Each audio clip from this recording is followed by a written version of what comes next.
ত্রয়োদশ জাতীয় সংসদ নির্বাচনে সিলেট ৫ আসনে নির্বাচিত হয়ে আলোচনায় এসেছেন ৫৯ বছর বয়সী মুফতি আবুল হাসান।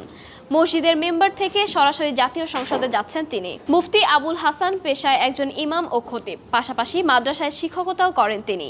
স্থানীয়ভাবে তিনি ইসলামী বক্তা হিসেবেও বেশ পরিচিত। ভোটের পরদিনও তিনি মসজিদে ইমামতি করেছেন। ১১ দলীয় জোটের প্রার্থী হিসেবে খেলাফত মজলিসের মুফতি আবুল হাসান দেয়ালঘড়ি প্রতীকে পেয়েছেন ৭৯,৩৫৫ ভোট।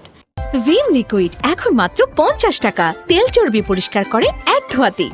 তার নিকটতম প্রতিদ্বন্দ্বী বিএনপি জোটের প্রার্থী জমিয়তে উলামায়ে ইসলাম বাংলাদেশের ওবায়দুল্লাহ ফারুক খেজুর গাছ প্রতীকে পেয়েছেন ৬৯,৭৭৪ ভোট।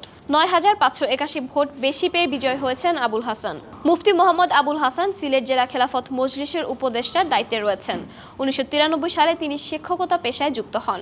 বর্তমানে তিনি জকিগঞ্জের জামিয়া ইসলামিয়া দারুস সুন্নাহ মোহাম্মদিয়া লামারগ্রাম মাদ্রাসায় শিক্ষকতা করছেন। পাশাপাশি ২০০০ সালের জুন মাস থেকে এখনো পর্যন্ত জকিগঞ্জ কেন্দ্রীয় জামি মসজিদের ইমাম ও খতিবের দায়িত্ব পালন করছেন তিনি।